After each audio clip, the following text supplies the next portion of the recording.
Welcome to Immigrate. Welcome to a space where you can be vulnerable, a space where you're not going to be judged, a space where you can be authentic.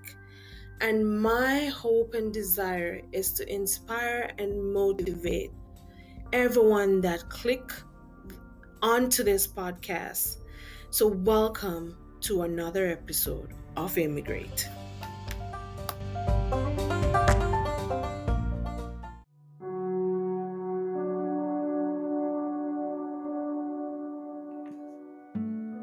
Trigger warning alert. If you're struggling with anything that has to do with mental health, just be mindful that these episodes might be a bit intense, and it's okay if you can't listen it right now. And as we go on, let's just pray. Heavenly loving Father, everyone that clicked onto this podcast may receive a power that and a peace of mind that is far beyond measure. In the name of Jesus, I pray that you may cover them. Whatever trigger warning that might be in their mind, remove it in the name of Jesus and help them be blessed. Help them to listen and listen with a keen heart in Jesus' name. Amen.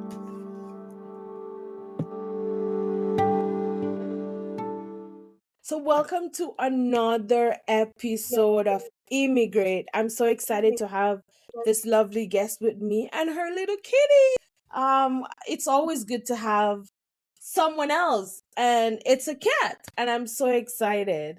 Welcome, Kate. Thank you. I'm so glad to be here and to connect.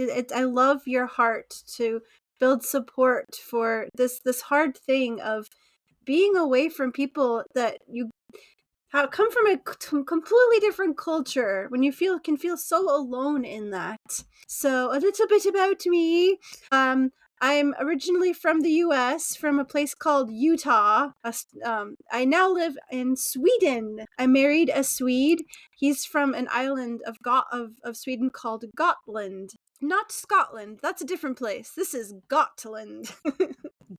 Oh, I learn something new every day. I Gotland. know, right? Okay. It's a gorgeous island. It's got 91 medieval churches. It's got just Wow. so much beauty, old farms, forests, Viking history. It's wonderful. Oh. The things that fill my heart is making art. I am a YouTuber, so my art through digital, through editing, just collecting happy, beautiful memories. I don't put any of my kids' struggles out there. I share of my struggles, my growth, my journey, but I share just the best stuff of them, and only if they're happy with it. My 7-year-olds tell me when they don't want stuff to go online, and I respect that. They are really happy. I have 2 7-year-olds, twin girls that were born here in Sweden. I was actually in South Africa when I was pregnant with them, and they were born here. Thank goodness, because I'm not a rich person, and in South Africa, if you're not rich, you are in trouble, especially with complicated pregnancies like twin pregnancies. I also have a 1-year-old little boy, and he is so much fun. I have so many passions, man. I podcast. I have a podcast called The Epic Kate Show, and I love to have people on. Oh. Yeah. I love to have people on to share their spiritual journeys, like what led them to the path that they're on. People to share stories about hardships that they've gone through, that we can learn compassion from and get hope from. Like, one of my most recent conversations was with a lady sharing her menopause story, and how it really affected her life. It really took her through a dark time, but there was so much hope on the other side. She started a business to help other people in management know how to help women going through that time and how to relate to them. I also you edit YouTube videos for another lady, and that's how I get my money. I edit for a lady who has a professional pet photography channel and vlogging adventures in Colorado with fancy camera gear. Oh, nice, nice. Oh Wow. You're many at you're a mom, like you're amazing. yeah. Thank I'll sit and listen to you all day. It's like, oh, I love to get empowered by anyone who seems so empowered and motivated by just using their gift and talent. But I think you know what your talents are because I've hearing it. It's all about the creative art, you. and that's all I hear. Yeah, and also So you're about very connecting creative. people, also about building community because being alone is just so hard. And so I try to figure out ways that I can connect people together. And yeah, it's been, and getting the connection through the comments in YouTube videos has really meant so much to me. That's Um, wonderful. And whenever you want to guess, I'm just put there. I'm available. So Um, why did you choose? Oh, you said you got married, yeah, right? yep, If and so why Sweden? yeah. Why? Because this was the place, the land my husband grew up. He grew up on a farm Okay. in the southern part of the island, and this is home for him. And I won the lottery, man. His family's awesome. They're all welcoming and loving people. And yeah, it was just a no-brainer to come here where there's support and where Sweden is awesome, man. Like education is free. Like there's we Oh, if nice. my babies would have been born in the US, their grandkids would have been in debt for that bill. 6 weeks in the hospital, that would have easily been a Yeah. million dollars. Wa- You guys in Canada, Yeah. you're like shocked when you hear about how bad it is in America, huh?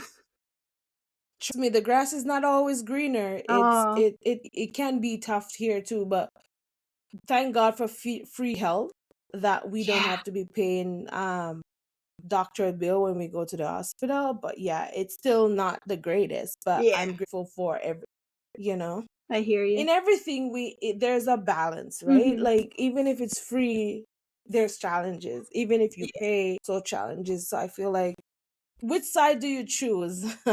so true. So please share a time when you felt like you were mentally breakdown and how you have overcame. Everything was in such chaos moving to Sweden. I was we were with a Christian theater company called Covenant Players, and my husband had to stay behind longer because the supervisor there needed him. I came to Sweden, the latest that you're allowed to travel pregnant at that point, and I just hung out at Morton's parents' house and just watched Netflix and read books and just passed time for like a month. And it was I just it was we were thrust right into parenthood. We were thrust right into living at the hospital because they were born 6 weeks early. Like I Oh, don't so really feel like sorry. there was a time of like, oh, now it's culture shock that's making me have a hard time. It was like, oh, I Hmm. don't sleep anymore because I have twin babies. Like and So when you got yeah, yeah. And like I had okay. a lot of experience with travels in different countries and culture shock from the theater ministry that I mentioned, Covenant Players. Like, we were always going to different places. We were always traveling. We were always hearing languages I didn't understand until I started to slowly understand them. I worked in the German language, I worked in the French language, and so I felt like I had a really good handle on knowing what it is to be a stranger in a strange land. But I think one of the hardest culture shock things for me that wasn't like a big mental breakdown thing, but it was just a disappointment thing was I'm from Utah. It's very friendly there. I'll make best friends every time I go to Walmart. Like, ooh, that's a good movie. You should watch this one. And chatting with Right. people. And in Sweden, people don't do that. People don't talk to each other. It can come across as very cold in that culture, but it's really Right. more of a misunderstanding. Swedes are more Mm, respectful of people's time and attention. They will not put a mm. burden on someone else to expect a response from them. But I was just so sad when I was walking my twin girls for the first time, pushing the stroller, and they're hooked up to all these tubes and all these things. And I just wanted people to talk to me and be like, "Oh, beautiful babies," and to say, "I know, Yeah. thank you." Like, I loved being pregnant in South Africa. People were so friendly. People would be like, I love accents. Accents are so fun for me. And I know I'm the one with an accent to someone from somewhere else, but Right. like people would touch my belly and I liked it. And they'd be like, "Oh, you're having a baby." "Yes, there's two in there." "No, you're joking. What a blessing." And the really funny South African thing is that people say the word shame even for good stuff. I don't What a shame. like, yeah, but they would say it like, "Oh, shame." Why? That's they. I don't think people connect what it actually means. Yeah. But I Yeah. miss that vibrant, joyful interaction that I had there. That is just that you just don't get in Sweden. In In America or in Sweden? in Germany, Germany. So yeah, you live, wow. yeah. We in the theater company that we were with, all the teams would converge in Germany for training times twice a year. Okay. Yeah. Oh, dang it, cat. You just Nice. knocked over my mouse and the batteries went flying. So that's Oh, what that's that okay. noise was to you lovely listeners out there. That's okay.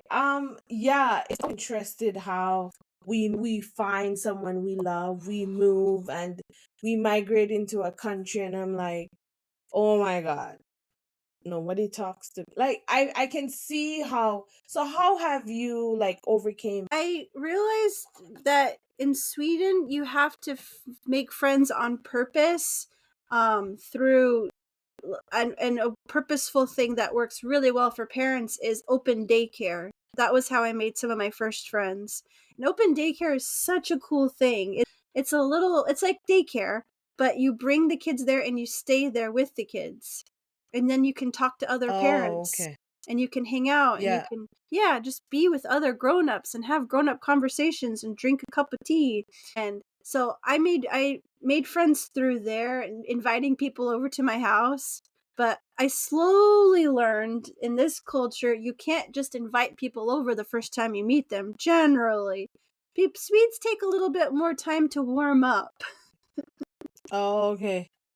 Did you think your husband was like, "No." I don't really remember. I feel like he's always just been cool with me doing my own thing and Okay. trusting my instincts, but for like a lot of it, he's busy working and I just had to figure out how to not lose my mind being home all day long, all the time with them. Right. The open daycare was open 3 times a week and I was there 3 times a week from the moment they open to the Right. moment they close. Clothes just to survive and to get that Yeah. outdoor yeah. It can be tough. It's so tough to just move into but move into another country and just people probably look at you as like, who's this weird person? Yeah. Because they don't understand, right? They don't understand that I'm used to this from where I'm from. So I find you guys weird, but they find me weird. You know how ironic that is? It's like two persons finding each other's weird because we don't understand the culture difference or we're trying to understand.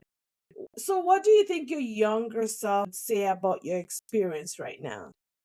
Like, Would he be happy? Would she be happy? Your young who she is. so my younger self looking at who I am now, or is that what you mean? Correct. Correct. Okay, Yeah. sorry. Yeah, I think my younger self would be like, "Yeah, girl, you're killing it. Yeah, you have friends, you're Oh, doing nice. stuff, you're doing creative things that you like." I mean, my younger self would be absolutely shocked. I know a little bit later you said you wanted to go into spiritual journeys a little bit. So my younger self would be shocked at the weird stuff that I'm interested in now and the fact that I don't go to church and don't consider myself a Christian. She'd be like, "No, you're going to hell." But other than that, other than the spiritual side of things, my younger self would be really happy with me. One, and that's how you look back and said, you know what, my younger self will be happy and not feeling like my younger self would be ashamed or my younger self would not be appreciated. And that's very good. So what else other tips can you share listener that's listening right now and they want to move the Yeah, tips? yeah. Like if you always compare things to what you know, you're just gonna be stuck in chaos, and you're gonna just be stuck in never letting yourself be where you are. You have to it's hard to acknowledge, and it's hard to really sit in that knowledge that your country isn't the only way that things go. It's not the only mindset, it's not the only thing. And so to hold back judgment of they're doing it wrong, it's like no, they're just doing it differently. They just come at things differently, like Mm, how so many people never get over thinking Swedes are just rude. Like that can be a perception, but in generally they're very fair, just, caring people. They're and once you make a Swedish friend, you have them forever. Like they stick oh, around. They're not like some cultures, like in some parts of America, where people are like I love you and they don't even know you. They just throw the love word around.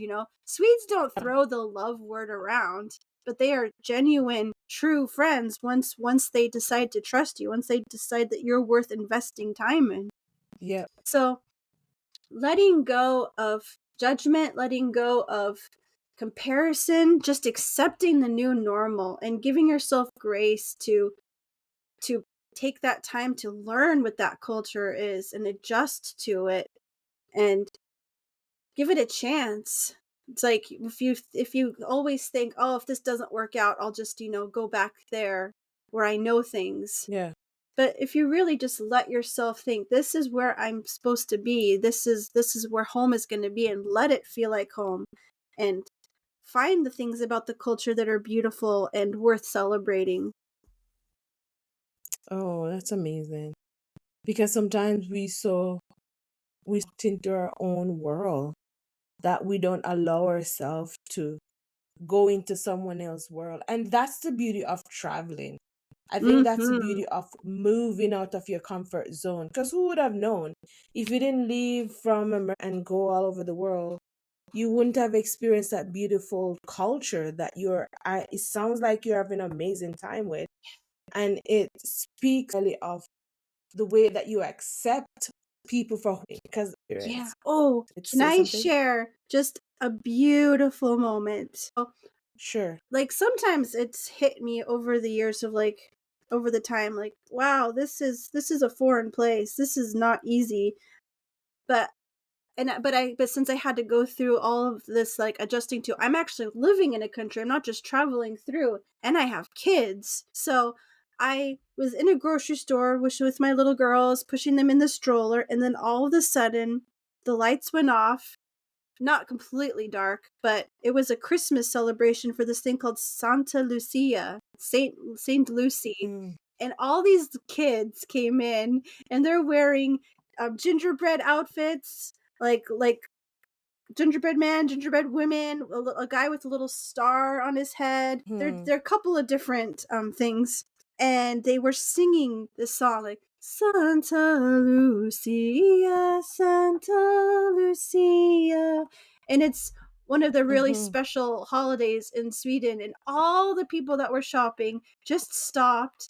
And they just got these soft smiles on their faces, and they just watched these kids. Oh. Oh yeah, this people know this about Sweden. When you think of Sweden, a lot of people picture the little girl wearing the white dress with the candles, like a little thing on her Mm-hmm. head with candles all around in a circle. Yeah. That's what that's from. She's Oh. symbolizing this Italian saint that Swedes adopted, and like, hey, we want to have an Italian saint to celebrate. I don't know. So the magic of that moment, just so much peace, just everybody stopping what they're doing, these kids just singing so innocently. It just the magic of it just brought tears to my eyes. I'm like, wow, this is a really special thing to be a part of in this country. Mm, that's beautiful. And it makes me now. Well, being I my kids were born in 2016, and that was the year that Trump became president, and George Floyd. And different situations that happened that just like broke my heart about the country that I was born in. Like, how could he be president? How could people be handling racism so horribly? And it made me want to look to history like, well, looking back in the 60s and civil rights, like who was on the right side of history?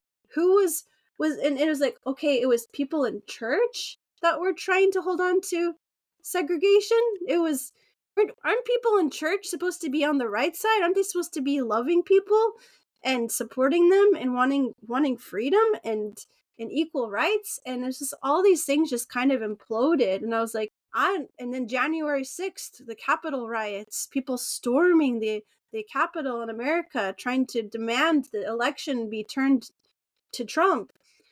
And I was like, I want nothing to do with these people. And I know that is a cult. That is not true Christianity. That is not what Jesus came to earth to spread, was this kind of sickness. But my spiritual journey just kind of went to a point of being super triggered about things like how badly Christians handle Christianity. Sometimes I heard some people in Canada too handle things like vaccinations and actually, caring about people that are immunocompromised. And I was just like, I can't go to church. I just can't. I can't be around people that are like this. And it's like my spiritual journey just kind of evolved into, I'm going to connect to God out in the forest. I'm going to sit under a tree. I'm going to just feel the peace, listen to the birds. And then my brain kind of went to, well, the people that are saying that they represent God, they're wrong. They're so full of fear and loathing and mockery. So everything that they said was bad must be good.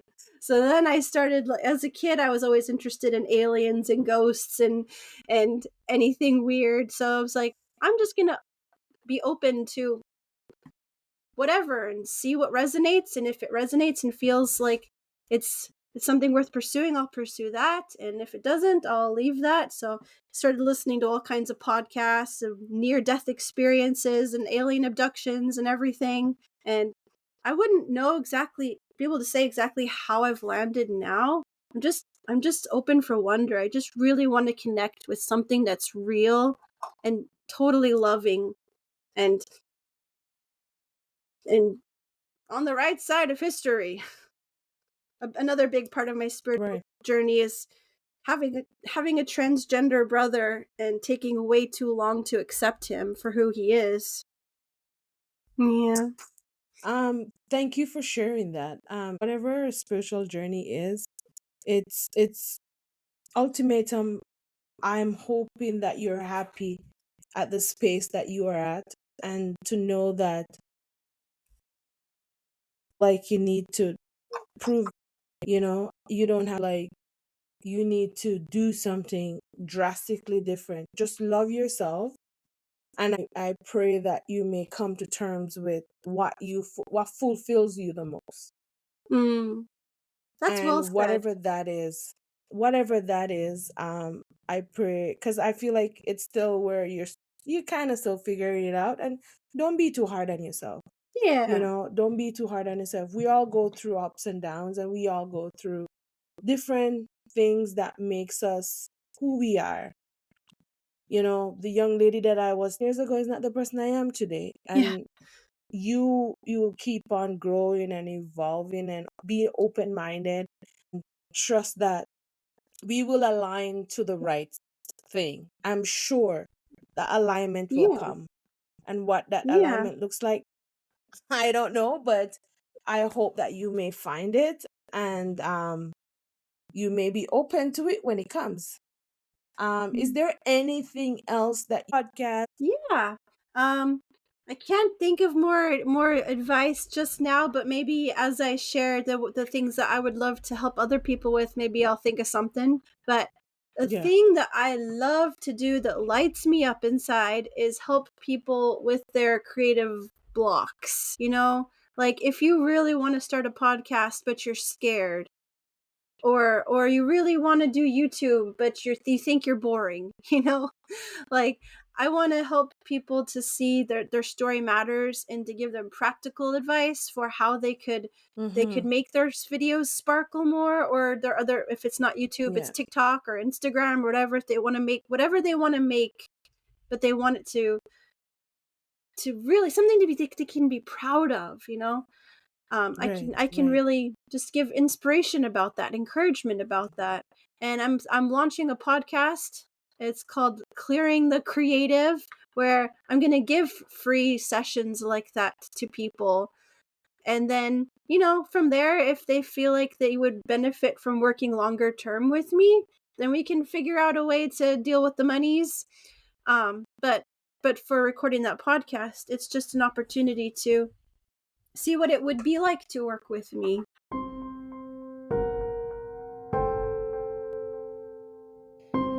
Thank you, everyone, for listening to that wonderful interview. It was such a delight. If you want to hear more inspiring episodes like these, please to follow us on our Instagram at Immigrate. We'll be uploading all the videos, all the short clips of it, and you can find me in my email at heslop.tashagay13@gmail.com. That is heslop.tashagay13@gmail.com. Thank you for listening to another great episode of Immigrate.